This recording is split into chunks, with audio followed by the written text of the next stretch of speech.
வணக்கம் மாணவர்களே. இன்று நாம் காணவிருக்கும் தலைப்பு பள்ளி உளவியல் பாடப்பகுதியில் தொகுதி 3 அலகு 4 மற்றும் 5. இதில் முதலில் நாம் அலகு 4ஐ பற்றி பார்ப்போம்.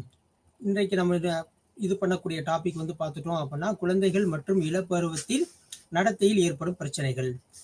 நம்ம ப்ரீவியஸா ஒரு 2 பிளாக்ல நம்ம டிஸ்கஸ் பண்ணது ஃபுல்லாமே பள்ளி உளவியலாளரோட பண்புகள், அவரோட ஒர்க் என்ன அப்படின்னு சொல்லிட்டு டிஸ்கஸ் பண்ணோம். இந்த தொகுதியில நம்ம பார்க்கக்கூடியது குறிப்பா அலகு 4ல நம்ம பார்க்கக்கூடியது குழந்தைகள் மற்றும் இளம் பருவத்தின் நடத்தையில் ஏற்படும் பிரச்சனைகள், பிஹேவியர் ப்ராப்ளம்ஸ் அப்படின்னு சொல்லக்கூடியதா இந்த இடத்துல நம்ம என்ன செய்ய போறோம் அப்படின்னா பார்க்க போறோம். இதோட உப தலைப்பு பார்த்துட்டோம் அப்படின்னா இந்தியாவின் இயலாமை குழந்தைகளின் நிலை, கற்றல் குறைபாடு, லேர்னிங் டிசபிலிட்டிஸ், நுண்ணறிவு வரையறை மற்றும் வகைப்பாடு, இன்டெலிஜென்ஸ், அது எப்படி நம்ம வகைப்படுத்துறோம் அப்படின்றது பார்க்குறோம்.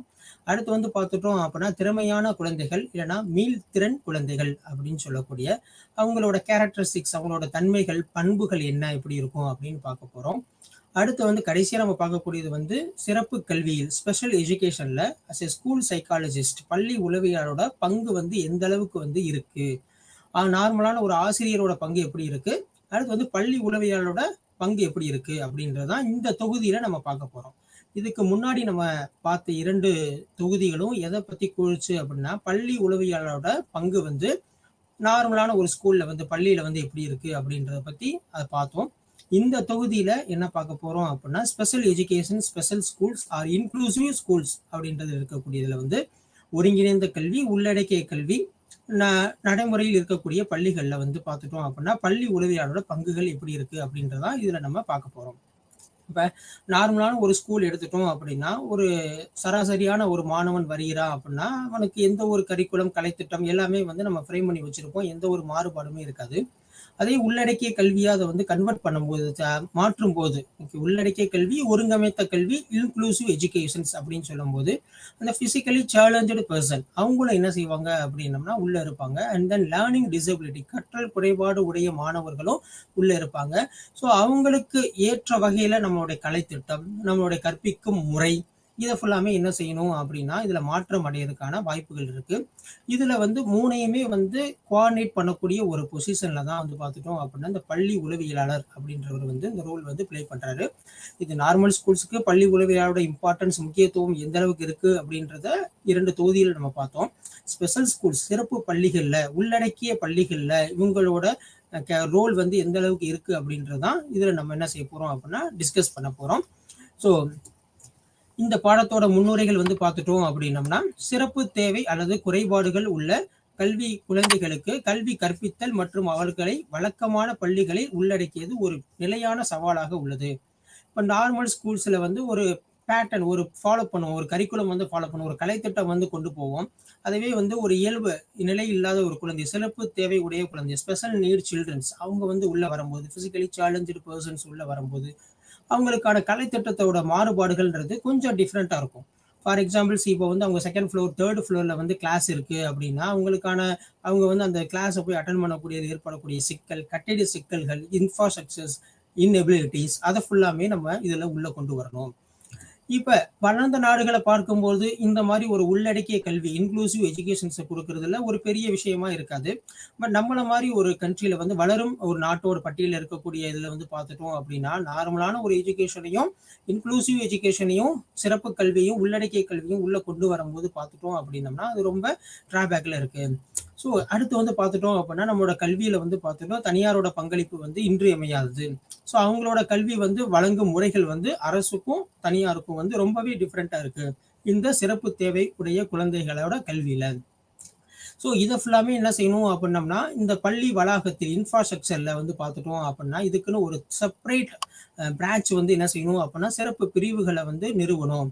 சிறப்பு குழந்தை உள்ள குழந்தைகளின் தேவையை வழங்க சிறப்பு ஆசிரியரை பயன்படுத்த வேண்டும். அதான் ரொம்ப முக்கியமான கான்செப்ட். இப்போ நார்மலா இருக்க ஆசிரியர்ஸ் அவங்களுக்கு கொடுக்கறது ரொம்ப கஷ்டமா இருக்கும். இதே பார்த்துட்டோம் அப்படின்னா ஸ்பெஷல் டீச்சர்ஸ் கண்டிப்பா ப்ரொவைட் பண்ணணும். இதுக்கு பார்த்துட்டோம் அப்படின்னா பிஎட்லேயே நார்மல் பிஎட் எல்லாருமே படிக்கக்கூடியது ஆசிரியர், சிறப்பு ஸ்பெஷல் பிஎட் அப்படின்னு சொல்லிட்டு ஒரு கோர்ஸ் இருக்கும். ஸோ அது கம்ப்ளீட் பண்ணவங்க தான் இதுக்கு எலிஜிபிளா உள்ள வருவாங்க. ஸோ அந்த மாதிரி ஒரு ஆசிரியர் என்ன செய்யணும் அப்படின்னா இந்த நார்மலான இருக்கக்கூடிய ஒரு சாதாரண பள்ளியில உள்ளடக்கிய பள்ளியா கன்வெர்ட் பண்றதுக்கு இவங்களோட ரோல் ரொம்ப இம்பார்ட்டன்ட். அடுத்து வந்து பார்த்துட்டோம் அப்படின்னா குழந்தையோட பல்வேறு குறைபாடுகள் வந்து காணப்படும். இது எங்க வந்து அசஸ் பண்ணும், எங்க வந்து கண்டுபிடிப்பாங்கன்னு வந்து பார்த்துட்டோம் அப்படின்னம்னா, பிரைமரி ஸ்கூல்ஸ்ல தான், தொடக்க பள்ளியில தான் இந்த குறைபாடுகளை கண்டுபிடிக்கிறதுக்கான வாய்ப்புகள் வந்து என்ன செய்யும் இருக்குன்னா அதிகமா இருக்கும்.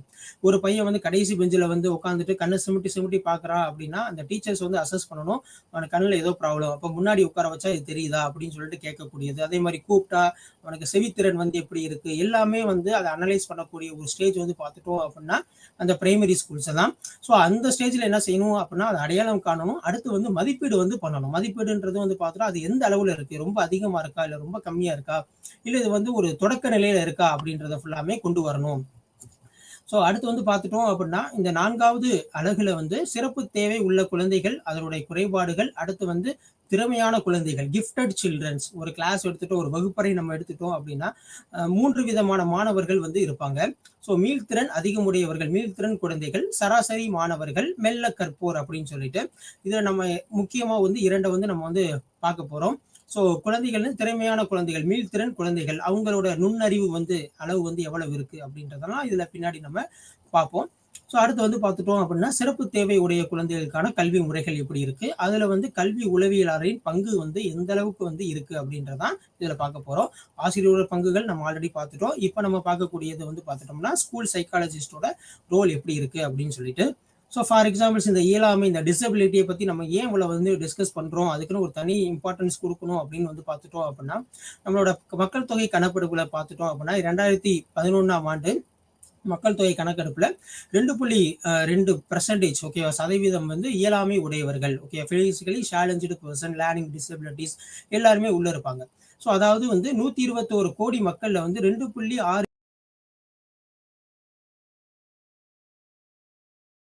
சேலஞ்சு லேர்னிங் டிசபிலிட்டி பீப்புள்ஸ் வந்து உள்ள இருக்காங்க. ஸோ அப்போ வந்து ஒரு பெரிய ஒரு பல்க் அமௌண்ட் இருக்கிறதுனால இதுக்கான தேவைகள் வந்து பார்த்துட்டோம் அப்படின்னா ஒரு முக்கியத்துவம் பெறுது. அடுத்து வந்து பார்த்துட்டோம்னா சிறப்பு குழந்தைகளுடைய கல்வி வந்து எப்படி இருக்கும் இக்காலகட்டத்தில். முன்னாடியெல்லாம் வந்து பார்த்துட்டோம் அப்படின்னம்னா அந்த சிறப்பு தேவை உடைய குழந்தைகளுக்கு வந்து ஒரு தனி ஸ்கூல்ல தான் வந்து அவங்கள வந்து ஜாயின் பண்ண வைக்கணும், அந்த ப்ராசஸ் ஃபுல்லாமே இருக்கும், அவங்களோட கல்வி சார்ந்த செயல்பாடுகள் கல்வி முறைகள்லாம் இருந்துச்சு. ஆனா இப்ப இருக்க சூழ்நிலை வந்து பார்த்துட்டோம் அப்படின்னம்னா சிறப்பு தேவையுடைய குழந்தைகளை கல்வியின் பயணம் தொடர்ந்து வளர்ச்சி பெற்று இந்த குழந்தைகள் முன்னேற்றத்தை நோக்கி வளர்ச்சி அடைந்து வருகிறார்கள். ஏன்னா இது வந்து நார்மலான பள்ளிகள்லையும் இங்க உள்ள வர்றதுனால அவங்களுக்கான ஒரு ஆரம்ப காலகட்டத்துல ஒரு தனி பள்ளியில தான் அவங்கள சேர்க்கணும் அப்படின்ற ஒரு வரையறையெல்லாம் மாத்தி இப்ப நார்மலான ஸ்கூல்ல ஒரு நார்மலான ஒரு சராசரி மாணவன் படிக்கக்கூடிய ஒரு சராசரி ஒரு குழந்தை படிக்கக்கூடிய ஒரு பள்ளி வகுப்புலேயே அவங்களை என்ன செய்யணும் அப்படின்னா உள்ள கொண்டு வரணும். இதான் உள்ளடக்கிய கல்வி அப்படின்னு சொல்லக்கூடியது. ஸோ அந்த மாதிரி தனி பள்ளிகள் வந்து கொண்டு வர்றதுக்கான வந்து ஃபர்ஸ்ட் இந்தியாவில் வந்து 1883ஆம் ஆண்டு மும்பையில தான் காது கேளாதவர் பள்ளி அப்படின்றது ஸ்டார்ட் பண்ணியிருக்காங்க. ஸோ அதுக்கு பின்னாடி வந்து பார்த்துட்டோம் அப்படின்னா 3000 பள்ளிகள் வந்து என்ன செஞ்சாங்க அப்படின்னா இந்த மாதிரி வேறு வகையான பல்வகை குறைபாடு, செவித்திறன், கண் பார்வை திறன், அடுத்து வந்து பிசிக்கலி சேலஞ்சு பர்சன், உடல் ஊனமுற்றோர், ஸோ இந்த மாதிரி நிறைய வந்து என்ன செஞ்சுட்டாங்க அப்படின்னம்னா பள்ளிகள் வந்து உருவாக்குனாங்க. ஸோ எப்போ ஸ்டார்ட் பண்ணாங்க அப்படின்னா 1883ஆம் ஆண்டு மும்பையில தான் காது கேளாளோர் பள்ளி அப்படின்னு சொல்லிட்டு. ஸோ அடுத்து வந்து பார்த்துட்டோம் ஒரு 3000 ஸ்கூல்ஸ் வந்து ஆஃப்டர் வந்து ஓப்பன் பண்ணியிருக்காங்க. ஸோ இப்போ நம்ம பார்க்கக்கூடியது வந்து பார்த்துட்டோம் அப்படின்னா இன்க்ளூசிவ் எஜுகேஷன், உள்ளடக்கிய கல்வி, ஒருங்கமைத்த கல்வி அப்படின்றது. இதோட கருத்து வந்து பார்த்துட்டோம்னா படிப்படியாக வளர்ந்து இப்போ வழக்கமான பள்ளியோட கட்டமைப்புல இது வந்து என்ன ஆயிடுச்சு அப்படின்னா இணைக்கப்பட்டுள்ளது. ஸோ அப்போ அனைத்து குழந்தைகளும் ஒன்றாக உட்கார்ந்து படிக்கக்கூடிய ஒரு சமமான நிலையை, அந்த டைவர்சிட்டியை வந்து என்ன ஆயிடுச்சு அப்படின்னா எலிமினேட் பண்ணி எல்லா குழந்தையும் ஈக்குவல் அப்படின்ற ஒரு கான்செப்டுக்கு என்ன செஞ்சுட்டாங்க அப்படின்னா இந்த உள்ளடக்கிய கல்வி, ஒருங்கமைத்த கல்வி, இன்க்ளூசிவ் எஜுகேஷன்ஸ் வந்து கொண்டு வந்துருச்சு.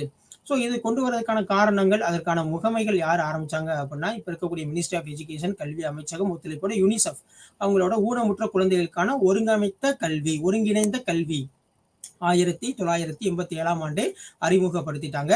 ஸோ தற்போது வழக்கமான இருக்கக்கூடிய பள்ளியின் ஆசிரியர் பயிற்சி திட்டங்கள், ஏற்பாடு, ஸோ அவங்களோட கலைத்திட்டம், அவங்களோட டீச்சிங் லேர்னிங் மெத்தடு, கற்றல் கற்பித்தல் முறை, ஸோ இது ஃபுல்லாமே பார்த்துக்கணும். அதில் என்ன செய்யணும் அப்படின்னா நார்மலாக இருக்கிறதுக்கும் இவங்க உள்ளடக்கிய கல்விக்கு வரும்போது வந்து பார்த்துட்டோம்னா இது ரெண்டையுமே மிக்ஸ் பண்ணுற மாதிரி உள்ள கொண்டு வரணும்.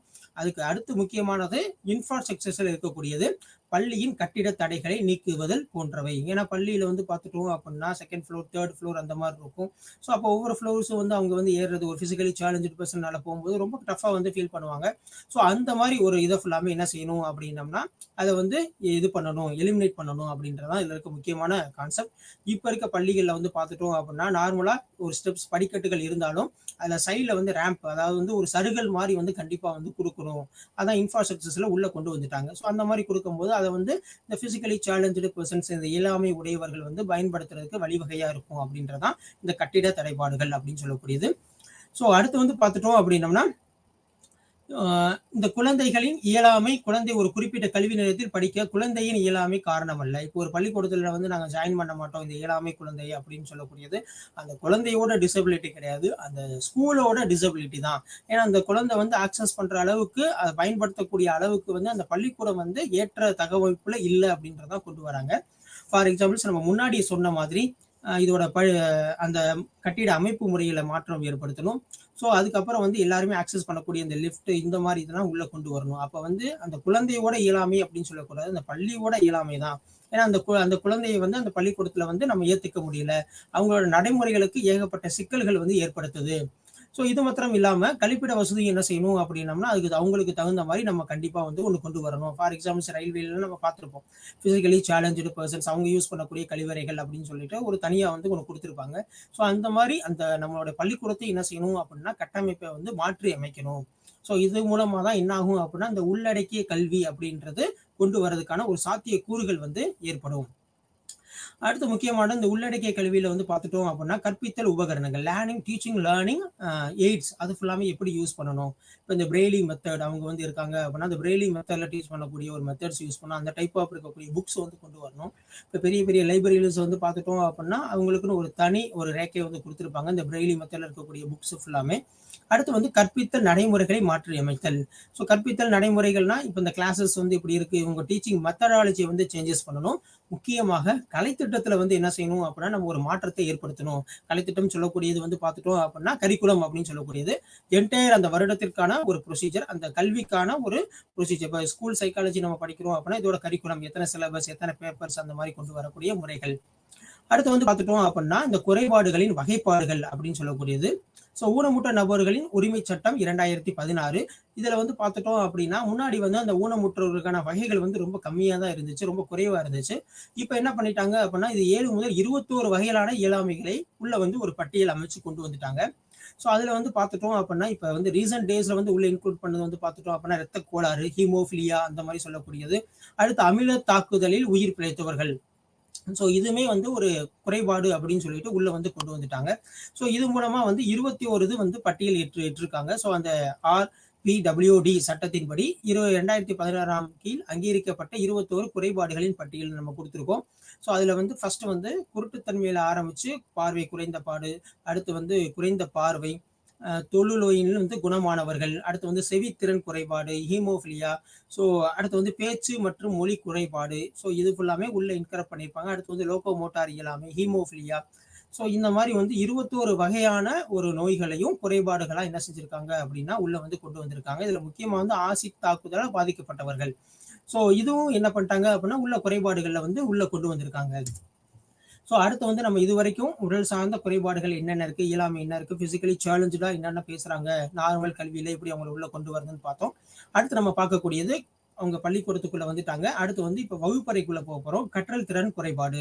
ஸோ அந்த வகுப்பறைக்குள்ளதான் அந்த கற்றல் திறன் வந்து ஒவ்வொரு மாணவர்களுக்கும் வந்து பார்த்துட்டீங்க அப்படின்னா அது டிஃப்ரெண்டா இருக்கும். அப்ப physically challenge and then special needs, இங்க பிசிக்கலி சேலஞ்சோட ஸ்பெஷல் நீட்ஸ் சொல்லலாம். சிறப்பு தேவை உடைய குழந்தைகளுக்கு வந்து பார்த்துட்டோம் அப்படின்னா அவங்களோட கல்வியில் செயல்பாடு எப்படி இருக்கு, கற்றல் திறன் வந்து எந்த அளவுக்கு வந்து வேறுபாடு அடையுது, அவங்களுடைய கற்றல் திறனை வந்து எவ்வாறு நம்ம வந்து மேம்படுத்தலாம் அப்படின்றதான் இதுல பார்க்க போறோம். ஸோ பொதுவா நம்ம பள்ளின்னு எடுத்துட்டோம்னா அதான் வந்து சோசியலைசேஷன், சமூக முகமையாக்க இது வந்து ஒரு ஏஜென்ட்டா வந்து இது என்ன ஆகுது அப்படின்னா இந்த ஸ்கூல் வந்து இருக்கு. ஏன்னா ஒரு ஸ்கூல்ல தான் டிஃப்ரெண்ட் ஸ்ட்ரீட்ல இருக்கக்கூடிய அந்த பாய்ஸ் ஃபுல்லாமே அந்த ஸ்டூடெண்ட் ஃபுல்லாமே வருவாங்க. அதே மாதிரி டிஃப்ரெண்ட் வில்லேஜஸ்ல இருக்கவங்க வருவாங்க, டிஃப்ரெண்ட் சிட்டிஸ்ல இருக்கவங்க கூட வருவாங்க. அது யூனிவர்சிட்டிஸ் போயிட்டோம் அப்படின்னா டிஃப்ரெண்ட் கண்ட்ரில இருக்கவங்க ஃபுல்லாமே வருவாங்க. ஸோ அப்போ வந்து ஒரு சோசியலைசேஷன் அங்கே வந்து கண்டிப்பா வந்து நிகழுது. ஸோ ஒரு குழந்தையோட வளர்ச்சி வந்து ஒட்டுமொத்தமா ஹோலா அவங்களோட போத் பிசிக்கல் அண்ட் மென்டல் ரெண்டையுமே பார்க்கணும். ஸோ அது இருந்தாலுமே கல்வி முறையில தனி கவனம் வந்து செலுத்தணும். அறிவியல் எப்படி இருக்காங்க, கணிதத்துல எப்படி இருக்காங்க, ஸோ அவங்களோட கால்குலேஷன் எப்படி இருக்காங்க அப்படின்றத ஃபுல்லாமே பார்க்கக்கூடியது அந்த கற்றல் திறன் அப்படின்னு சொல்லக்கூடியது. இதுல வந்து பார்த்துட்டோம் அப்படின்னம்னா இந்த கற்றல் திறனில் ஏற்படும் குழந்தைகள் வந்து எல்டி லேர்னிங் டிசபிலிட்டி அப்படின்றத இங்க ஷார்ட் ஃபார்ம்ல கொடுத்துருக்கோம். ஸோ அவங்களோடது அந்த ப்ராப்ளம் வந்து அவங்களோட குறைகள் வந்து என்னன்னு வந்து பார்த்துட்டோம் அப்படின்னா அவங்க கிடைக்கக்கூடிய இன்ஃபர்மேஷன்ஸ் தகவல்களை பெறுதல் மற்றும் அதை வந்து ஃப்ரீக்வெண்டா ஒழுங்கமைத்தல், ஓகேவா, ஒரு ஆர்டரை வந்து கொண்டு வர்றது, அடுத்து வந்து அவங்க மைண்ட்ல ஸ்டோர் பண்றது, இதுல எல்லாம் அவங்களுக்கு வந்து என்ன இருக்கும் அப்படின்னம்னா சில குறைபாடுகள் வந்து இருக்கும். அது சொல் சார்ந்த இல்ல சொல் சாரா தகவலை பயன்படுத்துதல், இந்த மாதிரி இதுல வந்து பாதிப்பு ஏற்படுத்தக்கூடியதான் நம்ம என்ன சொல்றோம் அப்படின்னா கற்றல் குறைபாடு. நம்ம கற்றல் அப்படின்னம்னா ஒரு லேர்னிங் நடக்குது அப்படின்னா டீச்சர்ஸ் என்ன சொல்றாங்க அதை ஃபுல்லா லிசன் பண்ணணும். அதுக்கப்புறம் அது ஒரு ஆர்டரை கொண்டு வரணும், ஸ்டார்டிங்ல இருந்து எண்டிங் வரைக்கும். அது ஒரு பேப்பர்ல என்ன செய்யணும் அப்படின்னா நீட்டா வந்து ப்ரெசென்ட் பண்ணணும். ஸ்டார்டிங்ல இருந்து என்ன சொன்னாங்க, அதோட கான்செப்ட் என்னன்னு சொல்லிட்டு சொல்லணும். பட் இந்த மாதிரி ஒரு கற்றல் திறன்பாடு உடைய குழந்தைகளுக்கு வந்து பார்த்துட்டோம் அப்படின்னா அந்த மாதிரி ஒரு பாதிப்புகள் வந்து இருக்கும். நினைவுல வந்து சரியா நிறுத்த முடியாது, நான் எவ்வளவு படிச்சாலும் ஞாபகம் இருக்க மாட்டேங்குது. ஸோ அவங்க சொல்றதை வந்து ஆர்டரா சொல்லலை, நீ எழுதியிருக்க அந்த பேப்பர்ல, பட் ஆனால் வந்து ஆர்டரா இல்லை, அது வந்து ஒரு அமைப்பா இல்லை அப்படின்றது ஃபுல்லாமே அது எதை வந்து குறிப்பிடும் அப்படின்னா கற்றல் திறன் குறைபாடு அப்படின்னு சொல்லக்கூடியது. இதை வந்து நம்ம ஒரு 4 வகையா வந்து என்ன செஞ்சிருக்கோம் அப்படின்னா வகைப்படுத்தியிருக்கோம். டிஸ்லெக்சியா, கிரேஃபியா, அடுத்து வந்து கால்குலியா அப்படின்னு சொல்லிட்டு. ஸோ அதில் வந்து பார்த்துட்டோம் அப்படின்னா கணக்கு வந்து சரியாக போட முடியாத அளவுக்கு என்ன எபிலிட்டிஸ் இருக்கு அப்படின்றது, அடுத்து வந்து இந்த ஸ்பெல்லிங் சொல்லக்கூடிய இதில் என்ன பிரச்சனைகள் அப்படின்னு சொல்றது தான் இதில் வந்து நம்ம பார்க்க போகிறோம். ஸோ ஃபர்ஸ்ட் வந்து பார்த்துட்டோம் அப்படின்னா டிஸ்லெக்சியா. ஸோ இக்குறைபாடுகளின் கற்றவர்களின் படிக்கும் திறன் மற்றும் மொழி சார்ந்த திறனை பாதிக்கிறது. ஸோ இந்த மாதிரி ஒரு குறைபாடு இருந்து அப்படின்னா அவங்களுக்கு லீட் பண்றதுல வந்து பார்த்துட்டோம் அப்படின்னம்னா ஒரு பிரச்சனைகள் வந்து இருக்கும். வாசிக்கக்கூடியதுல எழுதும் போது ஸ்பெல்லிங் வந்து மாத்தி மாத்தி எழுதுவாங்க. ஸோ இந்த மாதிரி ஒரு பிரச்சனைகள் வந்து இருக்கக்கூடியது ஃபுல்லாமே டிஸ்லெக்சியா அப்படின்னு சொல்றோம். ஸோ இக்குறைபாடு உரைகள் சரளமாக வாசித்தல், புரிந்து கொள்ளுதல், எழுதுதல், பேசுதல் போன்றவற்றில் ஒரு குறைபாடோட இருப்பாங்க அப்படின்னு சொல்லக்கூடியது. ஸோ இது வந்து பார்த்துட்டோம் அப்படின்னா அது பொதுமைப்படுத்தும் போது மொழி அடிப்படையிலான கற்றல் குறைபாடு அப்படின்னு சொல்லக்கூடியதான் டிஸ்லெக்சியா. ஸோ இந்த கற்றல் குறைபாடு வந்து எல்லாத்துட்டையுமே இருக்கும். ஸோ பெரும்பான்மையே காணப்படுகிறது. ஸோ இது ஆனால் இந்த மாதிரி ஒரு இருக்கிற கான்செப்ட் வந்து அனைத்து நிலைகளும் நுண்ணறிவு திறன் உடையவர்கள் இக்குறைபாடில் ஏற்படலாம். ஸோ இந்த குறைபாடு இருக்கவங்களுக்கு நேர்மறை எண்ணம் வந்து எப்படி இருக்கும் அப்படின்னா பன்முக சிந்தனை வந்து அதிகமா இருக்கும், அவங்களோட ஆக்கத்திறன் கிரியேட்டிவிட்டி வந்து ரொம்ப அதிகமா இருக்கும் அப்படின்றதான் இதுல இருக்கக்கூடிய கான்செப்ட் வந்து கொடுக்குறாங்க. அடுத்து வந்து கிராஃபியா. ஸோ இந்த டிஸ்கிராஃபியா அப்படின்னு சொல்லும் போது ஒரு கிரீக் வேர்ட்ல இருந்து இது வந்து கொண்டு வந்திருக்காங்க. ஸோ கடினமாக எழுதுதல் வந்து எழுதுவதில் கடினம் அப்படின்றதான் இதோட அர்த்தம். ஸோ அப்போ வந்து பார்த்துட்டோம் அப்படின்னா அந்த கையெழுத்து வந்து சில பேருக்கு வந்து தெளிவா இருக்காது. ஸோ தெளிவற்ற நிலையில வந்து இருக்கும். அதே மாதிரி ஒவ்வொன்றுக்கும் சில இடைவேளைகள் வந்து கொடுக்க மாட்டாங்க, அந்த ஸ்பேஸ் அப்படின்னு சொல்லக்கூடியதெல்லாம் இருக்காது. ஸோ நம்ம ஸ்கிரீன்ல கொடுத்துருக்க மாதிரி மொத்தமா கொடுத்துருப்பாங்க, அதை நம்ம ரீட் பண்றதுக்கு ரொம்ப டஃபா இருக்கும். ஸோ இந்த மாதிரி ஒரு திறன் குறைபாடு உள்ள ஃபுல்லாத்தையும் நம்ம வந்து டிஸ்கிராஃபியா அப்படின்னு சொல்லிட்டு சொல்றோம். ஸோ இதுல பாதிக்கப்பட்டவர்களை எப்படி நம்ம கொண்டு வரலாம் அப்படின்னம்னா மாணவர்களின் கை தசைகளை வலுவாக்கி அவர்களின் உடல் செயற்பாடுகளை வந்து அதிகரிக்கணும். ஸோ ரொம்ப அதிகமாக அவங்களை வந்து விளையாட சொல்லணும். ஸோ அடுத்து வந்து புள்ளிகளை சேர்த்தல், ஒரு இது வந்து எழுத்துக்களை உருவாக்குதல்.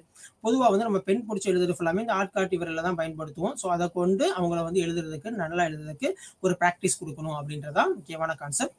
அடுத்து வந்து பார்த்துட்டோம்னா டிஸ்கால்குலியா. ஸோ கால்குலேஷன்ஸ் அப்படின்னு சொல்லக்கூடியதான். ஸோ இதை பொறுத்தளவுக்கு கணிதத்துல வந்து ஏகப்பட்ட பேர் வந்து பார்த்துட்டோம் அப்படின்னா சில இடத்துல தடுமாற்றங்கள் ஒவ்வொரு ஸ்டேஜ்லையும் வந்து காணப்படும். ஸோ கற்பது எண்களை புரிந்து கொள்ளுதல். ஸோ எந்த எண்ணும் முன்னாடி வரும், இப்போ 60 அப்படின்னு சொன்னோம்னா 06 அப்படின்னு போடுறது, 60 அப்படின்றதான் முக்கியமானது. ஸோ இதை அப்படியே சேஞ்ச் பண்ணி போடக்கூடியது. ஸோ இதை வந்து பார்த்துட்டோம் அப்படின்னா எங்கெங்கெல்லாம் ஒரு பாதிப்பு ஏற்படுத்தும்னா எண்களை கூட்டுதல், அது ஒரு அதை வந்து ஆட் பண்ணும்போது, அடுத்து வந்து பார்த்து சொல்லும் போது, அடுத்து வந்து எண்களை ஒருங்கமைத்தல், மொத்தமாக வந்து கால்குலேஷன்ஸ் பண்ணும்போது கொண்டு வரது, அடுத்து வந்து அந்த கணிதத்தோட குறியீடுகளை வந்து அவங்க புரிஞ்சுக்கொள்ளுது, ப்ளஸ்னா இது மைனஸ்னா இதுன்னா ஒரு அண்டர்ஸ்டாண்ட் பண்ணுறதுக்கு ரொம்ப பாதிப்பாக ஏற்படுத்தும் இந்த வகையான குறைபாடு அப்படின்னு சொல்லிட்டு. ஸோ இதுக்கு வந்து பார்த்துட்டோம் அப்படின்னா அந்த பிரச்சனைகளை தீர்க்க ஒன்றுக்கு மேற்பட்ட வழிகள், கணித பிரச்சனையை தீர்க்க ஒன்றுக்கு மேற்பட்ட வழிமுறையை கற்பித்தல். இப்போ ஒரு நம்ம மேக்ஸ்ல வந்து ஒரு சம்ஸ் படிக்கிறோம் அப்படின்னம்னா ஒரு ஸ்டெப் இருக்கும், அதே வந்து வேற இடத்துல ஒரு புக்ஸ்ல பார்த்தோம் அப்படின்னா அந்த ஸ்டெப் இல்லாமல் ஸ்கிப் பண்ணி வேற ஸ்டெப்புக்கு போயிருப்பாங்க. ஸோ அந்த மாதிரி மெத்தட்லாம் உங்களுக்கு டிஸ்கஸ் பண்ணணும். அடுத்து வந்து பார்த்துட்டோம் அப்படின்னம்னா ஸோ அந்த பிரச்சனை இந்த ப்ராப்ளம்ஸை வந்து தீர்ப்பதில் தவறுகள் இழைத்தவர்கள் என்பதற்காக மாணாக அந்த பிழைகளை புரிந்து கொள்ள முனைவது. ஸோ நீ என்ன இந்த தப்பு பண்ணிட்ட அப்படின்னு சொல்லிட்டு உங்களுக்கு பனிஷ்மெண்ட் கொடுக்காம இந்த இடத்துல நீ தப்பு பண்ணியிருக்க, இந்த இடத்துல நீ சேஞ்ச் பண்ணேன்னா உனக்கு அந்த என்டையர் சம்முமே வந்து கரெக்டாக வந்துடும் அப்படின்ற மாதிரி ஒரு கைடன்ஸ் கொடுத்தோம் அப்படின்னா உங்களை படிப்புலையும் ஆர்வம் ஏற்படும், இந்த குறைபாடு குறையிறதுக்கும் ஒரு வாய்ப்புகள் இருக்கு. அடுத்து வந்து பார்த்துட்டோம் அப்படின்னம்னா ஒரே சமயத்தில் ஒரே ஒரு கருத்துக்களின் கவனத்தை செலுத்துதல். ஸோ இப்போ நம்ம இது படிக்கிறோம் அப்படின்னா இதுல மொத்தம் தான் கான்சன்ட்ரேஷன் இருக்கணும், வேற எதுலையும் போகவே கூடாது. அடுத்து வந்து பார்த்துட்டோம் கணித பரீட்சைகளில் மனக்கணக்கில் காட்சிப்படுத்த மாணவருக்கு ஆர்வம் ஊட்டல். ஸோ மனக்கணக்கு போடுறது இப்போ வந்து அந்த மல்டி பெருக்கல் அப்படிலாம் கேட்டோம் அப்படின்னா சடனாக நம்ம சொல்லுவோம். ஸோ அந்த மாதிரி இருக்கக்கூடியது. அடுத்து மிக முக்கியமான ஒன்று, இந்த கணிதத்தை நம்மளோட வாழ்க்கை முறையிலோட அவங்க என்ன செய்யணும் அப்படின்னா கொண்டு வரணும். ஸோ அன்றாட வாழ்க்கை சூழலோட கணித பிரச்சனைகளை தகுந்த எடுத்துக்காட்டுடன் தொடர்புபடுத்துதல்.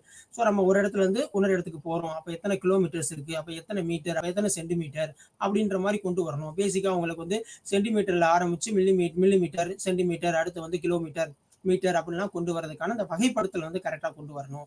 ஸோ இந்த மாதிரி நம்ம வந்து ஒரு இடத்துல இருந்து ஒன்னொரு இடத்துக்கு போகும்போது இத்தனை கிலோமீட்டர்ஸ் டிராவல் பண்ணியிருக்கோம், அப்போ இது வந்து இத்தனை மீட்டர்ஸ் கொண்டு கன்வெர்ட் பண்ணுவாங்க, இத்தனை சென்டிமீட்டர், இத்தனை மில்லிமீட்டர் அப்படின்னு சொன்னோம்னா அவங்க அந்த லைஃப் ஸ்டைலோட படிக்கும்போது அது ஈஸியாக வந்து புரிஞ்சு கொள்ளக்கூடிய தன்மை வந்து அதிகரிக்கும். இது மூலமா அந்த குறைபாடும் குறையறதுக்கான வாய்ப்புகளும் அதிகமா இருக்கும். ஸோ இதை பொறுத்தளவுக்கு வந்து பார்த்துட்டோம் அப்படின்னா உடல் உறுப்புகளின் செயல்பாட்டுகளை ஒருங்கிணைத்தல், ஒரு கோஆர்டினேஷன் வந்து கண்டிப்பா வந்து இருக்காது. இப்போ கையை நம்ம பிடிக்கிறோம் அப்படின்னோம்னா கரெக்டாக ஒரு கோஆர்டினேட் பண்ணணும். ஓகே, ஸோ அந்த மாதிரி ஒரு இந்த தசைகளில் ஏற்படக்கூடிய ஒரு பிரச்சனைகளை தான் இந்த குறைபாடுன்னு அப்படின்னு சொல்றோம். ஸோ இந்த திறன் எழுதும்போது கொஞ்சம் ஸ்லோவா எழுதுவான், சில பேர் ரொம்ப ஃபாஸ்ட்டாக எழுதுவான். சார் வந்து அப்படியே சொல்றாங்க அப்படின்னா ரீட் பண்றாங்க அப்படின்னா வேகமா எழுதுறது. சில பேர் வந்து ஃபாஸ்ட்டாக எழுதுவான், சில பேர் ரொம்ப கம்மியாக எழுதுவான். ஸோ அந்த மாதிரி இருக்கக்கூடிய ஒரு குறைபாடை தான் நம்ம சொல்றோம். ஸோ இது வந்து பார்த்துட்டோம்னா மொழி அந்த நகர்வு இது ரெண்டையுமே வந்து ஒருங்கிணைப்பில் கடினத்தன்மையை வெளிப்படுத்துவார். அதாவது வந்து பேசக்கூடியது, அடுத்து வந்து அந்த நகர்வு எப்படி நம்ம எழுதுறோம் அப்படின்றதுலயும் ஒரு பிரச்சனைகள் ஏற்படக்கூடிய அந்த குறைபாடு. ஸோ இந்த பிரச்சனை வந்து டிஸ்கால்குலியா, ஸோ அந்த கணக்கு பிரச்சனைகளும் இது வந்து சேர்ந்துதான் காணப்படும் அப்படின்னு சொல்றாங்க. ஸோ இதை எப்படி நம்ம வந்து என்ன செய்யலாம் அப்படின்னா குறைக்கலாம் அப்படின்றதுதான் இந்த கான்செப்ட். ஸோ காட்சி கேள்வி போன்ற ஏதேனும் ஒன்றை கொண்டு கற்பித்தல். அவங்களுக்கு அந்த டைப் ஆஃப் ஸ்டூடெண்ட்ஸ்க்கு இந்த குறைபாடு இருக்கக்கூடிய மாணவர்களுக்கு வந்து பார்த்துட்டோம் அப்படின்னா காட்சி கேள்வி கருவிகள், ஆடியோ வீடியோ விசுவல்ஸ் வந்து கொடுத்து அவங்களுக்கு வந்து டீச் பண்ணணும். ஸோ மோஸ்ட்லி இப்போ கிளாஸ்ல ஃபுல்லாமே ஆடியோ விசுவல் எய்ட்ஸ் வந்து கொடுக்க ஆரம்பிச்சிட்டாங்க. ஸோ நேச்சுரலாக வந்து நம்ம கொண்டு வந்துடலாம். ஸோ அடுத்து வரும் முன்பு அவங்க வந்து இந்த அவங்களோட ஸ்கில்ஸை வந்து எக்ஸ்போஸ் பண்றதுக்கு வந்து அவங்க வந்து லைக் பண்ணலை அப்படின்னா அது விரும்பலை அப்படின்னா அந்த மாதிரி ஒரு சூழ்நிலையை வந்து நம்ம என்ன செஞ்சிடணும் அப்படின்னா தவிர்த்திடணும். அடுத்து வந்து பார்த்துட்டோம் அப்படின்னா ஒரு திங்ஸை வந்து ஒரே இடத்துல வந்து ஃபிக்ஸ் பண்ணி வச்சிடணும். இந்த நோட்டா பிசிக்ஸ் நோட்டா இங்கே இருக்கணும், கெமிஸ்ட் நோட்டா இங்கே இருக்கணும் அப்படின்னு ஃபிக்ஸ் பண்ணி வச்சுட்டோம் அப்படின்னம்னா அவங்களுக்கான எடுக்கக்கூடிய அந்த செயல்பாடு அந்த கோஆர்டினேஷன் வந்து கரெக்டாக இருக்கும். அடுத்து வந்து எழுத்து பயிற்சிகளுக்கு மாற்று வழிகளை கையாளுதல். ஸோ அப்போ என்ன செய்யணும் அப்படின்னா அடுத்தடுத்த பயிற்சிகள் எழுத்து பயிற்சிகளுக்கு வேற என்ன கொண்டு வரணும், அடுத்து வந்து அவங்களுக்கு வந்து அந்த கெய்னர்ஸ் வந்து கண்டிப்பா கொடுக்கணும் அப்படின்றதான் இந்த கற்றல் குறைபாடு இருக்கக்கூடிய மாணவர்களுக்கான வழிமுறைகள். ஸோ அடுத்து நம்ம என்ன டிஸ்கஸ் பண்ண போறோம் அப்படின்னா நுண்ணறிவு. ஸோ ஒருத்தர் ஒன்னரோட வந்து டிஃப்ரெண்டா வேறுபாடோட இருக்கக்கூடிய ஒரு காரணம் வந்து பார்த்துட்டோம் அப்படின்னா அந்த நுண்ணறிவு திறன் அப்படின்னு சொல்லக்கூடியது. ஒருத்தர் ஒரு ஒர்க்கை வந்து பண்றாரு அப்படின்னா இன்னொருத்தர் வந்து அந்த ஒர்க்கை வந்து ஸ்மார்ட்டா பண்றாரு, ரொம்ப சீக்கிரமா முடிச்சிடறாரு, ரொம்ப கரெக்டாகவும் முடிச்சிடறாரு அப்படின்றதுக்கான அந்த காரணம் வந்து பார்த்துட்டா அந்த நுண்ணறிவு திறன் அப்படின்னு சொல்லக்கூடிய கான்செப்ட் தான். ஸோ இதை பொறுத்தளவுக்கு நம்ம என்ன ஒரு டெஃபினிஷன்ஸ் கொடுக்குறோம் அப்படின்னா நுண்ணறிவு என்பது திட்டமிடுதல், பிளானிங் ஃபர்ஸ்ட், நெக்ஸ்ட் வந்து ப்ராப்ளம் சால்விங், ஸோ பிரச்சனைக்கான தீர்வு வந்து எப்படி கொண்டு வரணும், அடுத்து வந்து கிரிட்டிக்கல் திங்கிங், அடுத்து நெக்ஸ்ட் வந்து பார்த்துட்டோம்னா திங்க் பண்ணக்கூடியது, சிந்தித்தல், அடுத்து மொழிகளை விளங்கிக் கொள்ளுதல். இது ஃபுல்லாமே என்னன்னா இந்த இன்டெலிஜென்ஸ் அப்படின்னு சொல்லக்கூடியதுல வரக்கூடியது.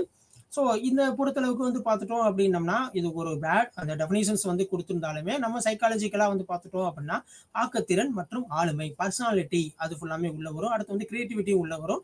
அடுத்து வந்து அறிவு நுட்பம், எந்த அளவுக்கு அது நுட்பமா நம்ம பயன்படுத்துறோம், அடுத்து வந்து டிஃப்ரெண்ட் ஸ்கில்ஸ் அந்த சிறப்பு பண்புகளை வந்து எப்படி வந்து கொண்டு வர்றோம், அது மற்றவங்ககிட்ட இருந்து எப்படி வந்து வேறுபடுது அப்படின்றதான் இந்த இடத்துல நம்ம பார்க்க போறோம். அதிகமான நுண்திரிவு கொண்டுள்ளவர். ஸோ நுண்ணறிவின் அளவை உளவியல் வல்லுநர்கள் நுண்ணறிவு ஈவு அப்படின்னு சொல்றாங்க. இதைத்தான் நம்ம ஷார்ட் ஃபார்ம்ல ஐக்யூ டெஸ்ட் அப்படின்னு நம்ம சொல்லுவோம். ஸோ இது வந்து பார்த்துட்டோம் அப்படின்னா அவங்களோட அந்த மாணவன் அந்த குழந்தையோட கால வயது, ஓகேவா. ஸோ அடுத்து நெக்ஸ்ட் வந்து பார்த்துட்டோம் அப்படின்னா மன வயது, இது ரெண்டையுமே கால்குலேஷனுக்குள்ள கொண்டு வர மாதிரி இருக்கும். ஸோ ஒருவரின் மூளை அவற்றின் வயதுக்கேற்ப எவ்வாறு செயல்படுகிறது, இப்போ பிறந்த குழந்தைனா இப்படி இருக்கணும், ஸோ ஆஃப்டர் கொஞ்ச நாள் கழிச்சு அதை வந்து தவக்கணும், அடுத்து வந்து அவங்களோட அம்மா அப்பா எல்லாத்தையுமே வந்து அண்டர்ஸ்டாண்ட் பண்ணணும், இந்த டெவலப்மெண்ட்லாம் கரெக்டாக இருந்துச்சு அப்படின்னா உங்களுக்கு நுண்ணறிவு வந்து கரெக்டாக இருக்கு, இந்த ஏஜுக்கு இந்த பர்ஃபார்மன்ஸ் கரெக்ட் அப்படின்னு சொல்லக்கூடியதான் இந்த ஐக்யூ அப்படின்னு சொல்லக்கூடிய கான்செப்ட்ல வரும். இதை ஃபர்ஸ்ட் வந்து பார்த்துட்டோம் அப்படின்னா 1912ஆம் ஆண்டு இதை வந்து இந்த சொல்ல வந்து பயன்படுத்தியிருக்காங்க. ஸோ ஆல்ஃபிரட் ஃபீனே அப்படின்றவர் தான் நுண்ணறிவு சோதனையின் தந்தை என கூறப்படுவர்.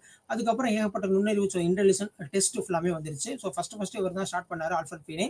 ஸோ இவரை பொறுத்தளவுக்கு புரிந்து கொள்ளுதல், புதுமை, ஓகேவா, இன்னோவேஷன், அடுத்து வந்து தொடங்கிய செயலை தொடர்ந்து முடித்தல், ஸ்டார்ட் பண்ணோம் அப்படின்னு விட்டுறக்கூடாது, எண்டிங் வரைக்கும் போயிட்டு பிளஸ் ஆர் மைனஸ் அப்படின்றத கண்டிப்பா பார்த்து வரணும். அடுத்து வந்து நடத்தையின் குறைபாடுகளை தன்னைத்தானே உணர்ந்து திருத்திக் கொள்ளுதல். ஸோ இந்த டைம் இந்த மாதிரி நம்ம தப்பு பண்ணிட்டோம், அடுத்த ட்ரிப் இது வரக்கூடாது அப்படின்னு நம்ம ஓனா திங்க் பண்றது எல்லாமே டிபெண்ட் அப்பான் இந்த இன்டெலிஜென்ஸ், அந்த நுண்ணறிவுல தான் உள்ள வரும் அப்படின்றதான் இந்த கான்செப்ட் வந்து உள்ள கொண்டு வராங்க. ஸோ ஒரு செயலின் எண்ணத்தின் மறைபொருளை உணரும் திறன். ஸோ அந்த செயல் வந்து எது மூலமா வந்துச்சு, இந்த கான்செப்ட் எப்படி வந்திருக்கும், இந்த பொருள் வந்து எப்படி வந்திருக்கும், இந்த பொருள் நம்ம எப்படி பயன்படுத்தலாம் அப்படின்றதெல்லாம் உள்ள கொண்டு வரணும். அடுத்து வந்து ஒரு சூழ்நிலையை நம்ம கற்றுக்கிட்டதை அடுத்த சூழ்நிலையில பயன்படுத்தணும். அப்ளிகேஷன் ஓரியன்டட் திங்கிங் இது ஃபுல்லாமே கொண்டு வரணும். ஸோ அடுத்து வந்து இப்போ இருக்க சிச்சுவேஷனுக்கு நம்ம எப்படி வந்து அதை வந்து ஃபேஸ் பண்ணலாம் அப்படின்ற ஒரு திங்கிங் ஃபுல்லாமே வந்து இந்த நுண்ணறிவு அதிகமாக இருந்துச்சு அப்படின்னா அது வந்து சரியாக இருக்கும்.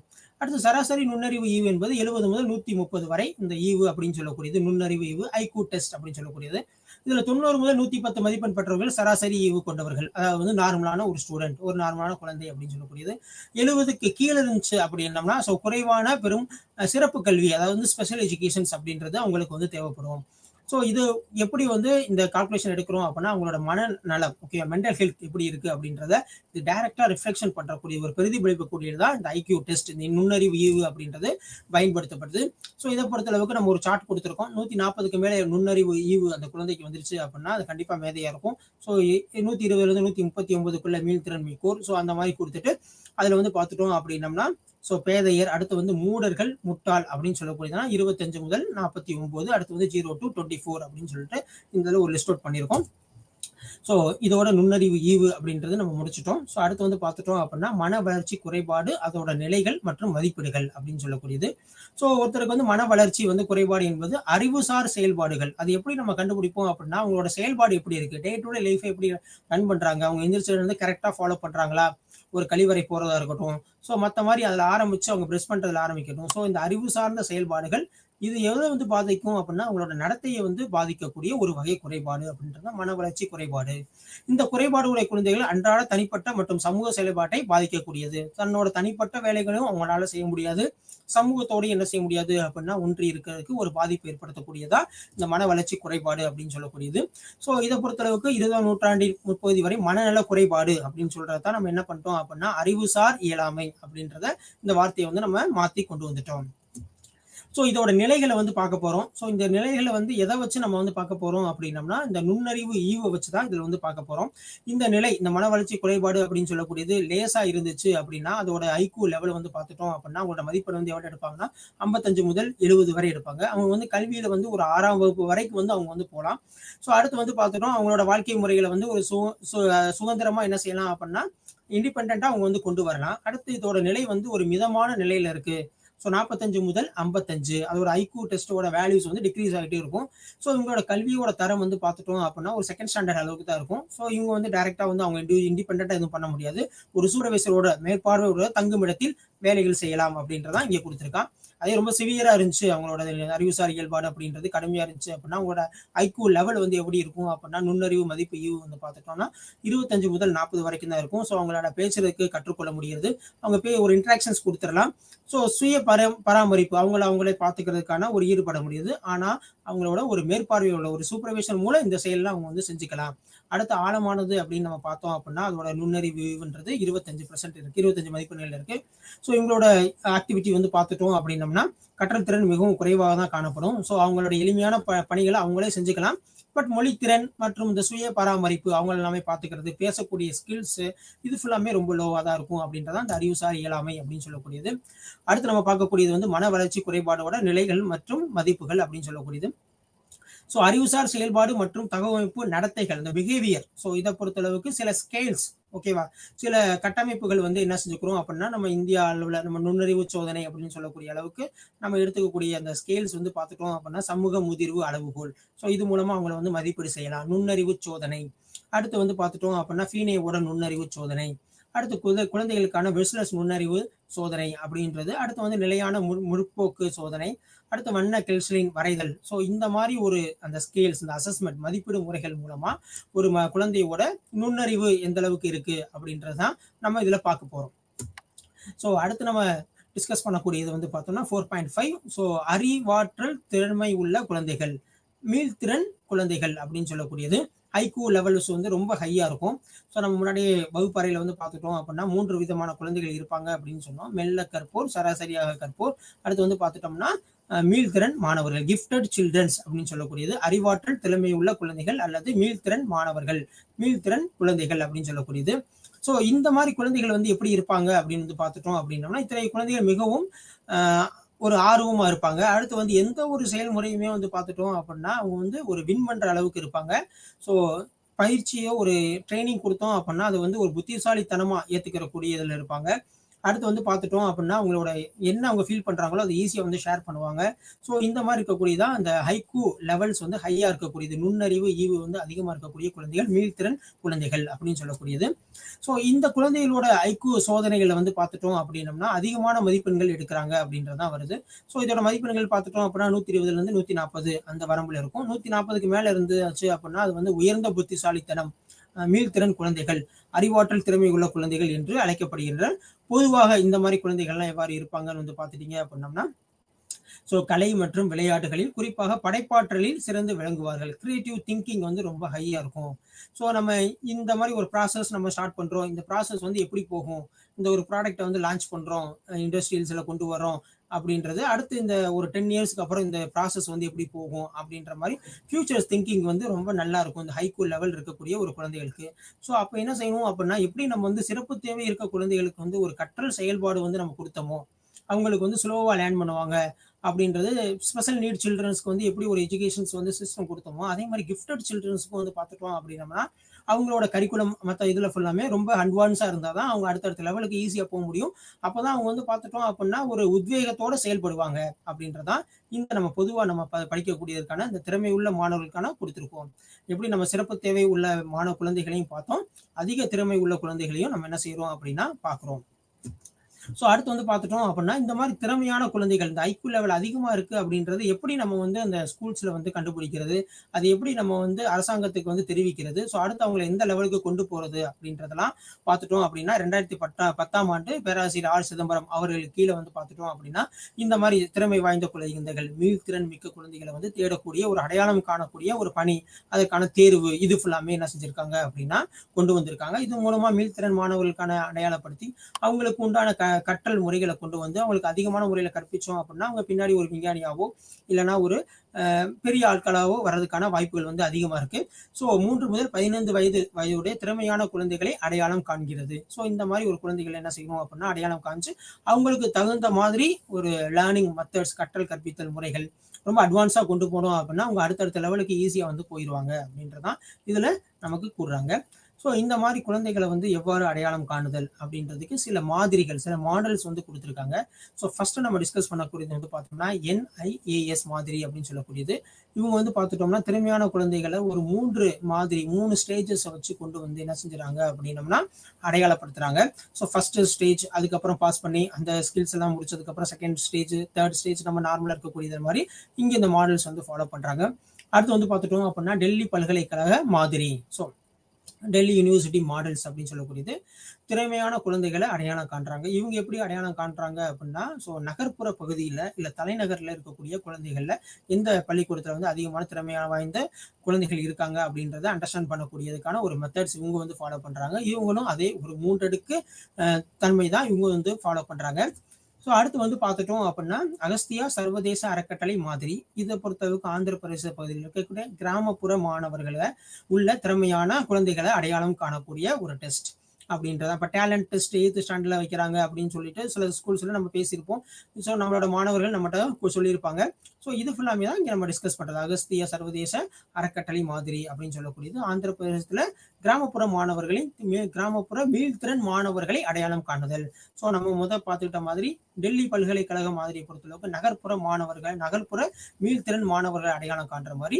ஸோ இந்த மெத்தட் வந்து பார்த்துட்டோம் அப்படின்னா கிராமப்புற மாணவர்களோட மீள்திறன் மாணவர்களை அடையாளம் காணக்கூடியது. ஸோ இது எப்படி எடுத்துக்கிறோம் அப்படின்னா பெற்றோர்களோட அடிப்படையிலையும் அடுத்த ஆசிரியர்கள் இவங்க வந்து நல்ல ஐக்யூ லெவல் ஹையா இருக்கான் அப்படின்றது இந்த டீச்சர்ஸ்க்கு தான் அண்டர்ஸ்டாண்ட் பண்ண முடியும். ஸோ அவங்க நல்ல சொசைட்டி இவங்களோட கருத்துக்கள் பிரகாரம் இது வந்து என்ன செஞ்சுக்கிறோம் அப்படின்னா ஏற்றுக்கிறோம். ஸோ அடுத்து வந்து பார்த்துட்டோம் அப்படின்னா சில இண்டிபெண்டன்ட் சுதந்திரமான அமைப்புகள் வந்து சில எக்ஸாம்ஸ் வந்து கண்டக்ட் பண்ணுவாங்க, சில தேர்வுகள் கண்டக்ட் பண்ணுவாங்க. ஸோ சயின்ஸ் எக்ஸிபிஷனாக இருக்கட்டும், அறிவியல் கண்காட்சி, ஒலிம்பியாட் அப்படின்ற ஒரு செயல்திறன் அடிப்படையில் குழந்தைகளோட ஐக்யூ லெவல்ஸ் ஹையா இருக்கக்கூடியது. சில இதில் வந்து ஸ்கூல்ஸில் வந்து சில எக்ஸாம்ஸ் வந்து கண்டக்ட் பண்ணுவாங்க. யாருக்கு வந்து அதிகமான மார்க் எடுக்கிறாங்களோ, அதிக மதிப்பெண் எடுக்கிறாங்களோ, அந்த ஸ்கேல்ஸை வந்து எப்படி வந்து கொண்டு வராங்க அப்படின்றத ஃபுல்லாமே கொடுப்பாங்க. ஸோ அந்த மாதிரி வந்து பார்த்துட்டோம் அப்படின்னா, திறமையான குழந்தைகளுக்கான இந்திய அரசு நிதி உதவி மற்றும் திட்டங்கள். ஸோ 8th ஸ்டாண்டர்ட் இந்த டேலண்ட்ஸ் எக்ஸாம்ஸ் பாஸ் பண்ணோம் அப்படின்னம்னா ஸ்காலர்ஷிப் ப்ரொவைட் பண்ணுவாங்க. ஸோ இந்த மாதிரி இருக்கக்கூடிய அந்த சிஸ்டம் ஃபுல்லாமே அந்த என்னென்ன லிஸ்ட் அவுட் இருக்கு அப்படின்றது இதில் நம்ம டிஸ்கஸ் பண்ண போகிறோம். தேசிய திறமை தேடல் தேர்வு, நேஷனல் டேலண்ட் சர்ச் எக்ஸாமினேஷன், இது யாரு கண்டக்ட் பண்றாங்க அப்படின்னோம்னா NCERT. ஓகேவா? ஸோ நெக்ஸ்ட் வந்து பார்த்துட்டோம்னா பிரதான் மந்திரி புதுமையான கற்றல் திட்டம், இன்னோவேட்டிவ் லேர்னிங் ப்ரோக்ராம், இது யாரு கண்டக்ட் பண்றாங்க அப்படின்னா ministry of educations India, government of India.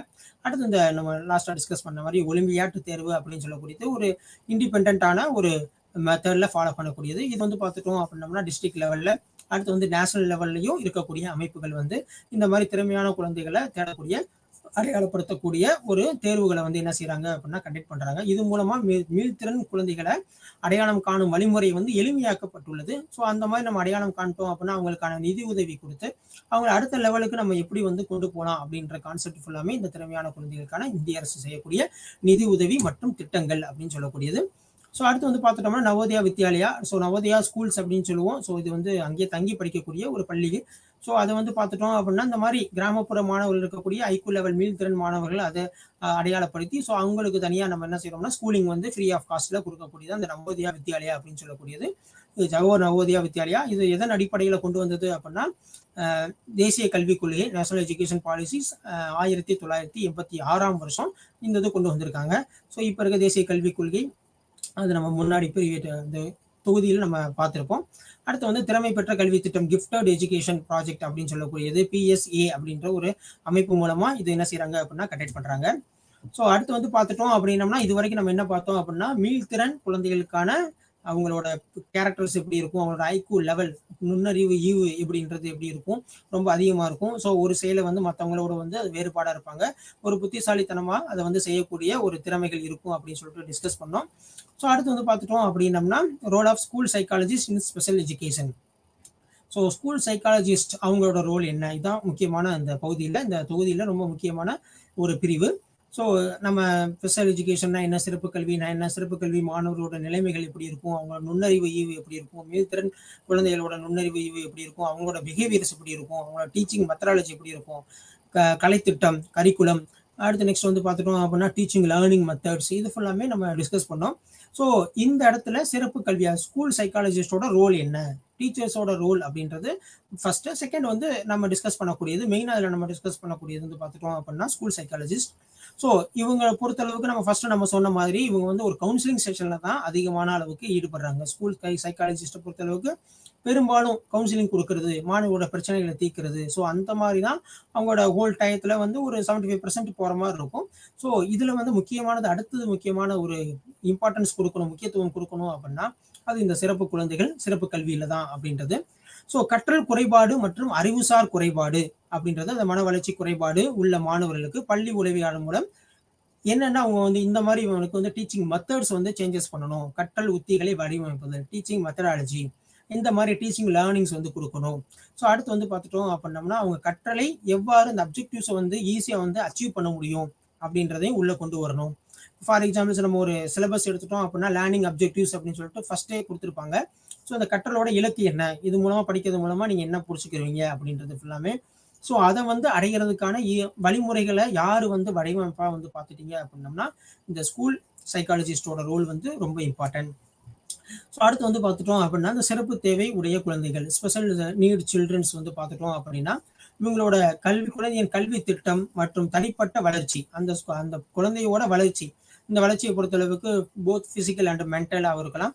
So இதை ஃபுல்லாமே என்ன செய்யறாரு அப்படின்னா இந்த ஸ்கூல் சைக்காலஜிஸ்ட்ன்றது ஒரு கோஆர்டினேட் பண்ணக்கூடிய ஒரு பொசிஷன்ல வந்து இருக்காரு அப்படின்றதான் இந்த ஸ்பெஷல் நீட் சில்ட்ரன்ஸ்க்கான அந்த எஜுகேஷன் பிளானிங்லையும் அவர் உள்ள வராரு. அடுத்து வந்து பார்த்துட்டோம் அப்படின்னா சிறப்பு தேவை கொண்ட குழந்தைகளின் மதிப்பீடு மற்றும் தலையீட்டு திட்டங்கள், அதாவது மதிப்பீடு முறை. இப்போ எல்லாத்துக்கும் வைக்கிற மாதிரி ஒரு டெஸ்ட் அந்த மாதிரிலாம் வச்சோம் அப்படின்னா உங்களுக்கான மதிப்பீடு முறை வந்து வேற மாதிரி இருக்கும். ஸோ இந்த மதிப்பீடு முறை வந்து அகாடமிக்காகவும் இருக்கும், அண்ட் தென் அவங்களோட ஐக்யூ லெவல்லையும் இந்த மதிப்பீடு முறைன்றது கொண்டு வரணும். அடுத்து வந்து பார்த்துட்டோம் அப்படின்னா ஸோ பேரண்ட்டுக்கான ஒரு இன்ஸ்ட்ரக்ஷன் வந்து கொடுக்குறாரு. ஸோ இந்த பையன் வந்து இப்படி தான் இருப்பான், கற்றல் குறைபாடு இருக்க பையன் வந்து கொஞ்சம் அப்படி தான் இருப்பான், அவனுக்கான பயிற்சிகள் வந்து அதிகமாக கொடுக்கணும். இப்போ உதாரணத்துக்கு வந்து இந்த டிஸ்கால்குலியா அப்படின்ட்டு பார்த்தோம். ஸோ அதில் வந்து இந்த கால்குலேஷன்ஸ் மெத்தடில் வந்து கொஞ்சம் ப்ராப்ளம்ஸ் இருக்குது அப்படின்னா, கொஞ்சம் சிரமப்படுறான் அப்படின்னா, இந்த ஸ்கூல் சைக்காலஜிஸ்ட் வந்து அவங்க பெற்றோர்கிட்ட வந்து என்ன மாதிரி கொடுக்கணும் அப்படின்னா, அவனுக்கு கணக்கு தெரியல அப்படின்ற மாதிரி அவங்க ஸ்கூல்ஸில் வந்து அவங்க பேரண்ட் வந்து அந்த மாதிரி கொடுத்துருந்தாங்க அப்படின்னா, ஸோ அந்த கற்றல் குறைபாடு லேர்னிங் டிசபிலிட்டியை நம்ம அடையாளப்படுத்தி அதற்கான வழிமுறைகளை தான் அவனை அடுத்து வந்து என்ன செய்யணும் அப்படின்னா கொண்டு போகணும் அப்படின்றது யாரு கொடுக்குறாங்க அப்படின்னா இந்த பள்ளி உதவியாளர் கொடுக்குறாரு. அடுத்து வந்து பார்த்துட்டோம் அப்படின்னா சிறப்பு குழந்தையின் நலனுக்காக செயல்படும் வகையில் ஆசிரியர்கள் மற்றும் பெற்றோர்களை இணைத்து, இதுதான் ரொம்ப முக்கியமான ஒரு ரோல். டீச்சர்ஸ், அடுத்து வந்து பார்த்துட்டோம் அப்படின்னம்னா அவங்களோட பேரண்ட், இது ரெண்டையுமே ஒரு கார்லேட் பண்ணி உள்ள கொண்டு வர்றது யாரோட ரோல் வந்து பார்த்துட்டீங்க அப்படின்னா ஒரு கோஆர்டினேஷன் பண்ணக்கூடியது, நோடல் பண்ணக்கூடியது வந்து பார்த்துட்டோம் அப்படின்னம்னா பள்ளி உளவியலாளர், அவங்களோட கான்செப்ட் தான், இந்த ரோல் தான் ரொம்ப இம்பார்ட்டன்ட். ஸோ 3 பேத்துக்கு ஒரு ட்ரையாங்கிளா செயல்படக்கூடிய ஒரு ரோல்ல வந்து இருக்காரு இந்த ஸ்கூல் சைக்காலஜிஸ்ட் அப்படின்னு சொல்லக்கூடியதான் இந்த கான்செப்ட். ஸோ இதோட அந்த முதல் 4ஆம் யூனிட் வந்து என்ன ஆயிடுச்சு அப்படின்னா அழகு வந்து நம்ம முடிச்சிடறோம். ஸோ இதில் ஃபர்ஸ்ட் நம்ம என்ன டிஸ்கஸ் பண்ணோம் வந்து பார்த்துட்டீங்க அப்படின்னா சிறப்பு தேவை உடைய குழந்தைகளோட எப்படி இருக்கும் அடுத்துன்னு தான் நம்ம ஃபுல்லாக பார்த்தோம். ஸோ அதில் வந்து இந்தியாவோட இயலாமை குழந்தையோட நிலைமைகள் எந்த அளவுக்கு இருக்கு, ஸோ நார்மலான ஸ்கூல்ல அவங்க வந்து எப்படி கொண்டு வரணும், உள்ளடக்கிய கல்வியில எப்படி நம்ம அதை எடுத்துட்டு வரணும் அப்படின்றது பார்த்தோம். ஸோ அதில் ஏற்படக்கூடிய சிரமங்கள் என்னென்ன இருக்கு அப்படின்றத கொண்டு வந்தோம். ஸோ கற்றல் மெத்தடில் வந்து சேஞ்சஸ் பண்ணணும், டீச்சிங் மெத்தடில் வந்து சேஞ்சஸ் பண்ணணும், கற்றல் செயல்பாடு, அடுத்து வந்து கரிக்குலம் அதில் வந்து சில மாற்றங்களை ஏற்படுத்தணும். அடுத்து வந்து பார்த்துட்டோம் அப்படின்னா வளர்ந்த நாடுகளில் பொறுத்தளவுக்கு ஒரு பெரிய விஷயமா இருக்காது. ஸோ வளரும் நாடுகளில் இது கொஞ்சம் ஒரு போராடக்கூடிய ஒரு சூழ்நிலை இருக்கு அப்படின்னு பார்த்தோம். ஸோ நெக்ஸ்ட் வந்து பார்த்துட்டோம் அப்படின்னா லேர்னிங் டிசபிலிட்டி, ஓகேவா, எல்டி கற்றல் குறைபாடு. ஸோ இதில் வந்து எழுத்துத்திறன், அடுத்து வந்து பார்த்துட்டோம் அப்படின்னம்னா கணக்கு, ஸோ இந்த மாதிரி பாடப்பகுதியில் ஓகேவா வாசித்தல், இந்த மாதிரி ஒரு பிரச்சனை இருக்கக்கூடியது எல்லாமே கற்றல் குறைபாடுகள் அப்படின்னு சொன்னோம்.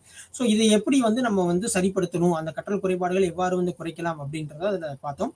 ஸோ நெக்ஸ்ட் வந்து பார்த்துட்டோம் அப்படின்னம்னா நுண்ணறிவு ஈவு, இன்டெலிஜென்ட் டெஸ்ட், ஓகேவா. ஸோ இந்த இன்டெலிஜென்ட் டெஸ்ட்ல தான் ஐக்யூ லெவல் அப்படின்றது பார்த்தோம். ஃபீனேவோட ஐக்யூ நுண்ணறிவு சோதனையில் அதோட இருக்கக்கூடிய மதிப்பெண் அடிப்படையில் வந்து அவங்களை வகைப்படுத்தணும். மீள்திறன் மிக்கவர்கள், மெல்ல கற்போர், அடுத்து வந்து பார்த்துட்டோம்னா முட்டாள், மூடர், ஓகேவா, சராசரி, இந்த மாதிரியெல்லாம் பார்த்தோம். நுண்ணறிவு அப்படின்றது அதீதமான ஒரு புத்திசாலித்தனத்தோடு இருக்கக்கூடியது அப்படின்றது.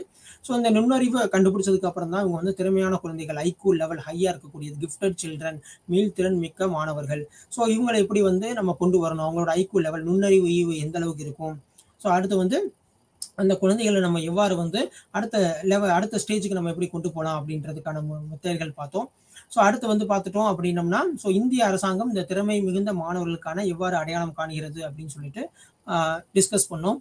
ஸோ அதற்கான அடையாள முறைகள் வந்து பார்த்துட்டோம் அப்படின்னா சில தேர்வுகள் வந்து சில முகமைகள் வந்து இது பண்றாங்க, ஸோ நடத்துறாங்க. NCERT, ministry of educations, okay, Navodaya schools.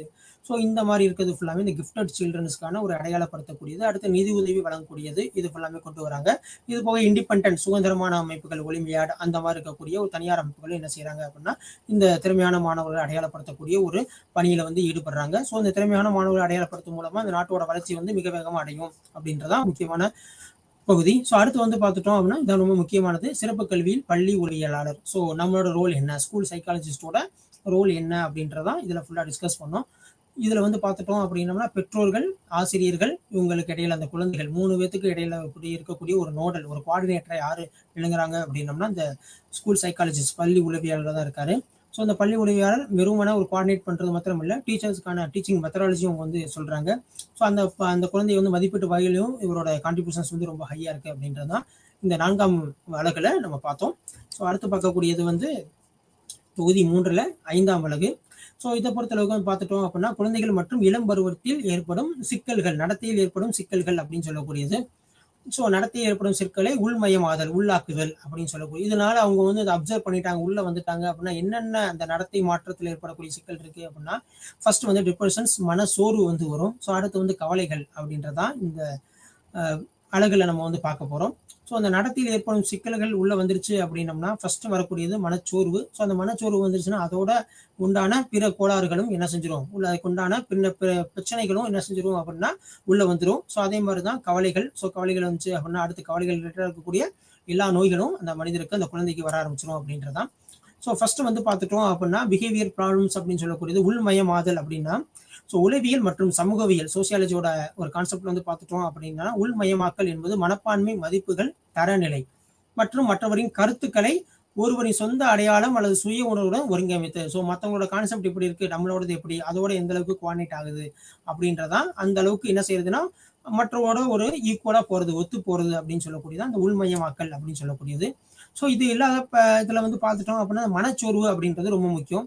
இதை பொறுத்தளவுக்கு வந்து பல பேருட்டு இதை வந்து அழைச்சிருக்காங்க. மனத்தளர்ச்சி, மனச்சோர்வு, உள்சோர்வு, ஸோ மன வெறுப்பு. ஸோ இது ஃபுல்லாமே வந்து நம்ம என்ன ஒரு காமன் நேம் கொடுத்துறோம் அப்படின்னா மனச்சோர்வு அப்படின்னு கொடுத்துட்டோம்.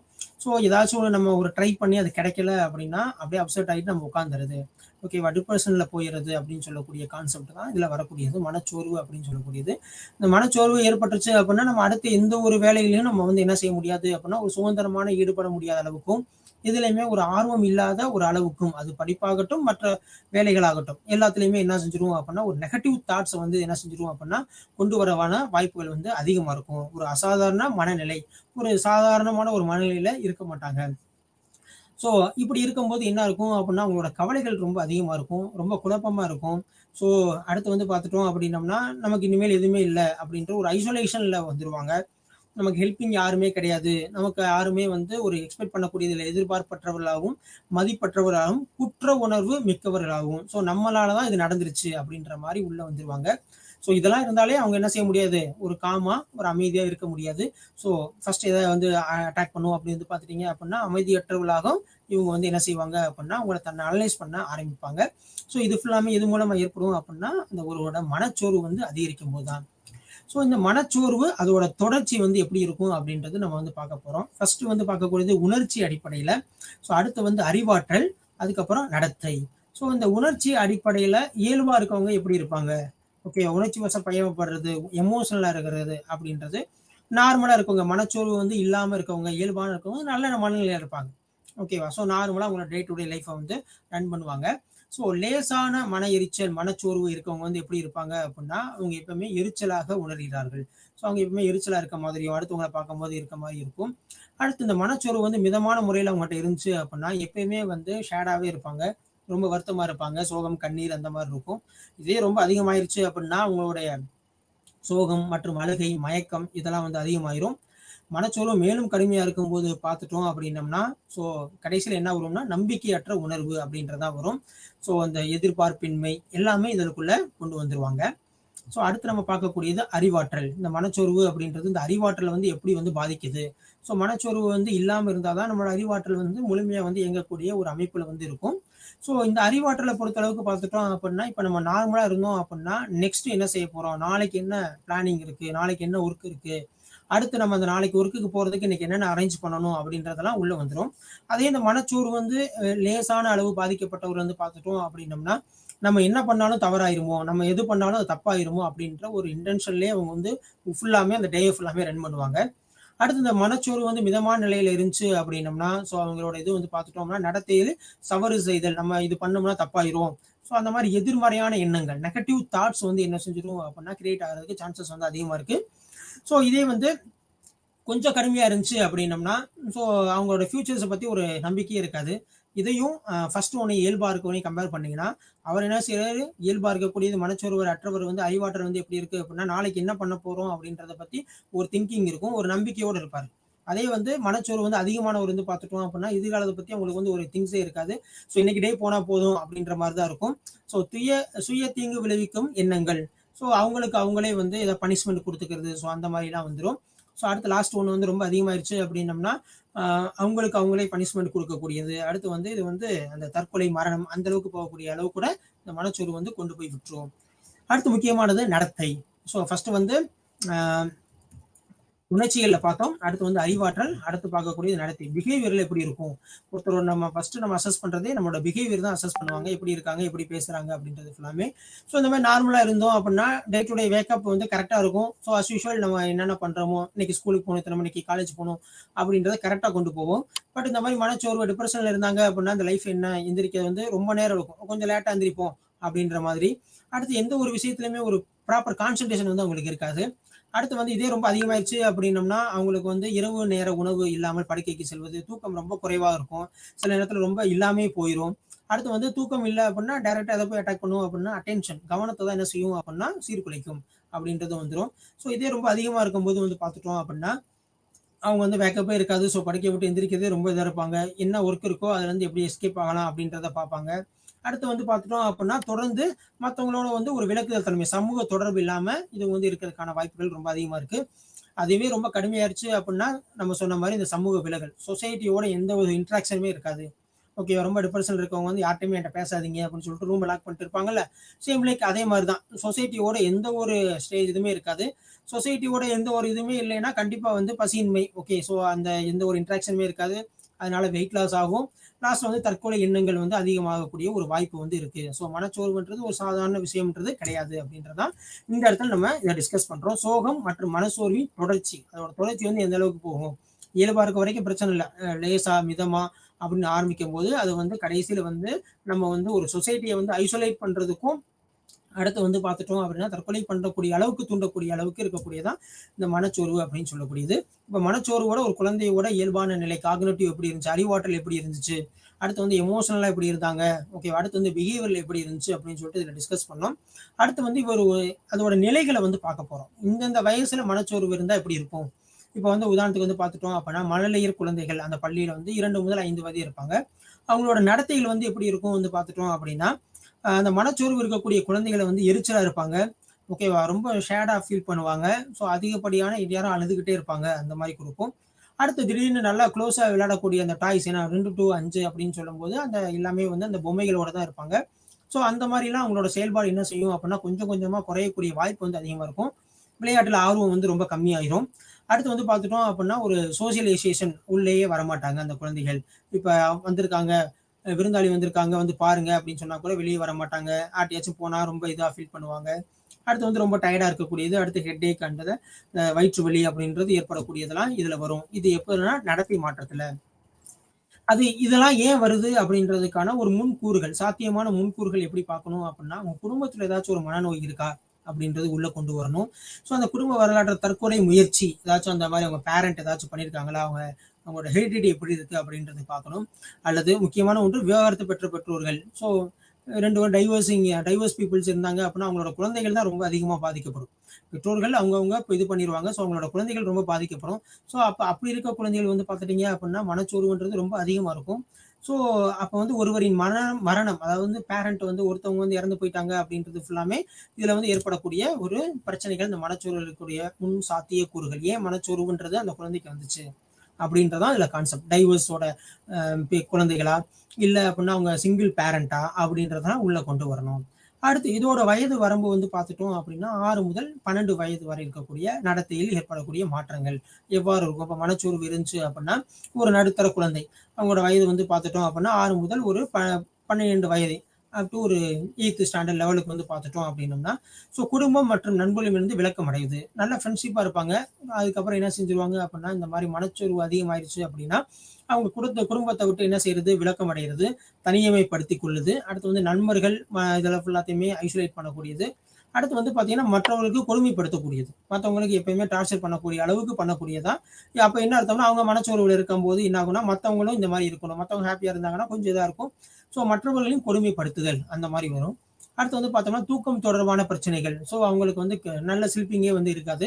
ஏன் அப்படின்னா, முன்னாடியே நம்ம நெறையா டிஸ்கஸ் பண்ணோம். இந்த மாரி மனச்சோர்வு இருக்கும்போது என்ன இருக்கும் அப்படின்னா, நாளைக்கு என்ன செய்ய போறோம் அப்படின்ற ஒரு பயம் ஏற்படும். ஸோ அந்த பயத்தின் காரணமா என்ன செய்ய முடியாது அப்படின்னா, தூக்கமின்மை இருக்கும், பசியின்மை இது ஃபுல்லாமே வந்துரும். இந்த பசியின்மையை தொடர்ந்து என்ன செஞ்சிரும் அப்படின்னா, எடை இழப்பும் வந்து வர ஆரம்பிச்சிரும். அடுத்து உணவு தொடர்பான பிரச்சனைகள் எல்லாமே வந்துரும்.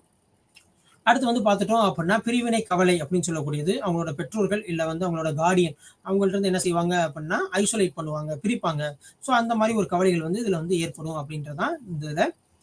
அடுத்து வந்து பார்த்துட்டோம் அப்படின்னம்னா, ஸோ அவங்களோட நடத்தைகளை பொறுத்தளவுக்கு கவனிக்கும் திறன் ரொம்ப கம்மியாகுது. ஓகேவா? நம்ம ஸ்கூல்ஸ்ல ஏதாச்சும் ஒரு இன்ஸ்ட்ரக்ஷன் குடுத்தோம் அப்படின்னா, அவங்க அத கரெக்ட்டா லிசன் பண்ண மாட்டாங்க. அந்த ஒர்க்க கரெக்ட்டா பண்ணிட்டு வர மாட்டாங்க அப்படின்றதெல்லாம், அந்த மனச்சோர்வு இருக்கக்கூடிய ஒரு குழந்தைகளுக்கான ஒரு பாதிப்பை ஏற்படுத்தக்கூடியது. அடுத்து வந்து ஸ்கூல்ஸ்க்கு வந்து அந்த குழந்தைகள் வந்து என்ன செய்ய மாட்டாங்க அப்படின்னா, போக மாட்டாங்க. ஏன்னா ஸ்கூல்ஸ் நம்ம already we have discussed socialisation. Okay. சமூகமயமாதல் அப்படின்றது. ஸோ அங்க போனோம்னா கண்டிப்பா வந்து அடுத்த சமூகத்தோட, அந்த சமூகம் மயமாதலோட நம்ம உள்ள ஒரு அங்கமாயிருவோம். பட் இந்த மாதிரி மனச்சோர்வு இருக்குங்க வந்து பொறுத்தளவுக்கு நம்ம ஐசோலேஷன் அப்படி தனிமைப்படுத்துதல் அப்படின்றத நம்ம பார்த்தோம். ஸோ அதனால என்ன செய்ய மாட்டாங்க அப்படின்னா, பள்ளி செல்ல மறுப்பு. இது 2மே இருந்துச்சுனாலே அவங்களோட கல்வி செயல்திறன் இல்லைன்னா கல்வியோட திறன் வந்து என்ன செஞ்சிரும் அப்படின்னா குறைய ஆரம்பிச்சிரும். அடுத்து வந்து பார்த்துட்டோம் அப்படின்னா மதிப்பற்ற எண்ணங்கள், தன்னைத்தானே காயப்படுத்திக் கொள்ளுதல். ஸோ அவங்களுக்கு ஒரு பனிஷ்மெண்ட் கொடுத்துக்கிறது. ஓகே, ஸோ இந்த மாதிரி நம்ம பண்ணிட்டோம், மனச்சோர்வு இருந்துச்சுன்னா ஸோ தன்னைத்தானே ஒரு காயப்படுத்தல், அது செல்ஃப் பனிஷ்மெண்ட் அப்படின்னு சொல்லக்கூடியது. ஸோ அது ஃபுல்லாமே என்ன செஞ்சிருவாங்கன்னா அந்த மாதிரி குழந்தைகள் ஃபுல்லாமே கொடுக்கறதுக்கான வாய்ப்பு வந்து ரொம்ப அதிகமாக இருக்கும். ஸோ இதற்கான சாத்தியக்கூறு இந்த மாதிரி நடுத்தர குழந்தைகள் இருக்கக்கூடியதில் வந்து பார்த்துட்டோம் அப்படின்னா 6 முதல் 12 வயது வரை சாத்தியக்கூறுகள் என்ன இருந்துச்சு அப்படின்னா உங்களுக்கு பெற்றோர்கள் சார்ந்த பிரச்சனைகள். ஸோ அவங்க பெற்றோர்கள் வந்து ஒரு மியூச்சுவலாக இல்லாமல் டைவர்ஸ் வாங்கிட்டு போனவங்களா இருப்பாங்க. ஸோ அவங்களோட பெற்றோர்கள் வந்து சரியா இல்லாமல் இருக்கக்கூடியது. ஸோ அந்த மாதிரி பெற்றோர்கள் சரியா இல்லை அப்படின்னா அந்த குழந்தைகளுக்கு வந்து என்ன செஞ்சிரும் அப்படின்னா அந்த மனச்சோர்வு வந்து ஏற்பட ஆரம்பிச்சிடும். அதே மாதிரி சகாக்கள் அவங்களோட ஃப்ரெண்ட்ஸோட என்ன செய்யணும்னா அந்த ஆதரவு வந்து என்ன செய்யணும்னா குறைய ஆரம்பிச்சிடும். ஏன் அப்படின்னா இவங்க வந்து ஒரு ஐசோலேஷனே வந்து லைக் பண்ணிட்டு போயிடுவாங்க, தனிமைப்படுத்துதலே உள்ள போயிடுவாங்க. ஸோ அதனால ஃப்ரெண்ட்ஷிப் வந்து பார்த்துட்டோம் அப்படின்னா ரொம்ப குறைய ஆரம்பிச்சிடும். அடுத்து நம்ம டிஸ்கஸ் பண்ணக்கூடியது வந்து சமூக தனிமை, ஐசோலேஷன். மற்ற யார்கிட்டையுமே வந்து அதிகமாக பேசாமல் இருக்கிறது. ஓகே, ஒரு ஐசோலேஷன் தனிமைப்படுத்தல இருக்கக்கூடியது, எந்த ஒரு இன்ட்ராக்ஷனுமே இருக்காமல் இருக்குது. ஓகே, ஸோ இந்த மாதிரி வரக்கூடியது ஃபுல்லாமே இந்த மாதிரி பிரச்சனைகள் ஏற்படும்.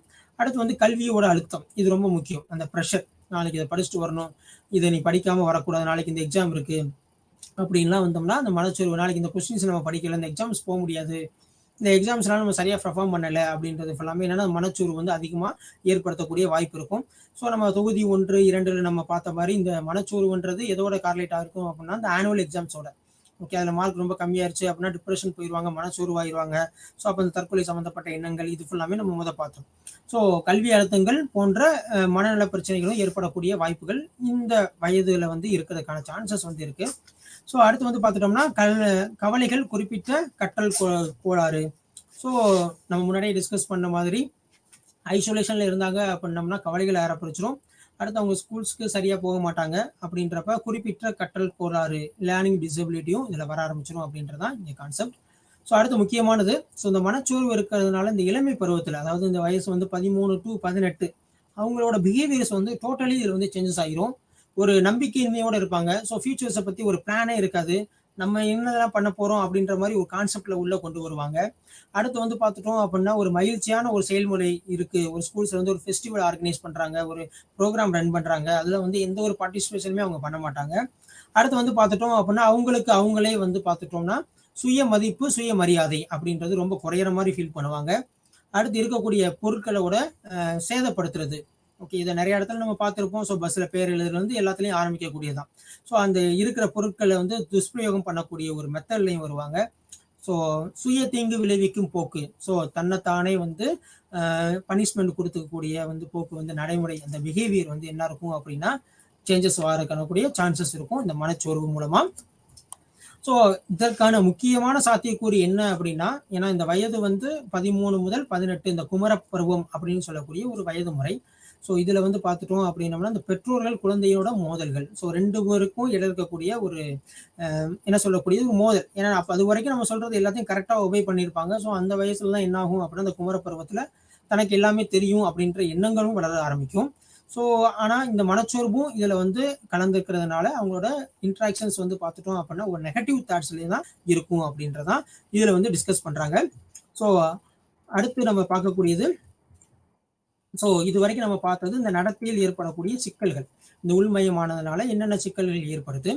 அடுத்து இந்த மனச்சோர்வு அப்படின்றது ரொம்ப நம்ம டிஸ்கஸ் பண்ணோம். இந்த மனச்சோர்வு வந்து 3 நிலைகள்ல வந்து நம்ம பார்த்தோம். ஃபர்ஸ்ட் வந்து உணர்ச்சி பூர்வமா எப்படி இருந்துச்சு, இயல்பா இருந்தாங்க அப்படின்னா அவங்களோட உணர்ச்சி பூர்வமா அந்த டே டு டே லைஃப் நார்மலா போகும். அந்த வாழ்க்கை முறைன்றது எந்த ஒரு பிரச்சனையும் இல்லாம நாளைய தேர்வு என்னவா இருக்கும் அப்படின்ற நோக்கி வந்து அவங்களோட பயணம் வந்து போகும். அதே வந்து மனச்சோர்வு லேசான அளவுக்கு ஆரம்பிச்சிச்சு அப்படின்னா அவங்களுக்கான நம்பிக்கைகள் வந்து என்ன செய்யும் அப்படின்னா குறைய ஆரம்பிக்கும். அதே வந்து இயல்பாக மிதமான இல்லது வந்து அதிகமான மிக அதிகமான நிலைமைக்கு போகும்போது என்ன இருக்கும் அப்படின்னம்னா அந்த உணர்ச்சி சார்ந்ததுல பொறுத்தளவுக்கு வந்து மரணம் வரைக்கும் போகக்கூடிய ஒரு வாய்ப்புகள் இருக்கு. அடுத்து வந்து நடத்தை, இந்த மனச்சோர்வு வந்து எதை வந்து நடத்தை, இந்த பிஹேவியர் சேஞ்சஸ் வந்து எப்படி இருக்கும் அப்படின்றதான் அதுல ஃபுல்லாமே பார்த்தோம்.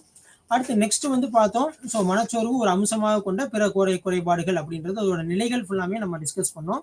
எந்தெந்த நிலைகள்ல இருக்கு அப்படின்றது நம்ம டிஸ்கஸ் பண்ணோம்.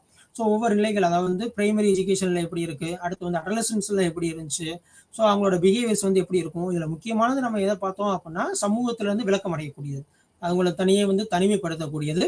அடுத்து வந்து செல்ஃப் பனிஷ்மெண்ட், ஓகேவா, தன்னைத்தானே தீங்கு விளைவித்துக் கொள்ளுதல். ஸோ இந்த மாதிரி அடுத்து வந்து தற்கொலை முயற்சி. ஸோ இந்த மாதிரி தான் என்ன செஞ்சுட்டாங்க அப்படின்னா இந்த நடத்தை மாற்றத்தில் ஏற்படக்கூடிய பிரச்சனைகள், முக்கியமாக இந்த மனச்சோர்வு இருக்கக்கூடிய பிரச்சனைகள்ல நம்ம இது ஃபுல்லாமே பார்த்தோம்.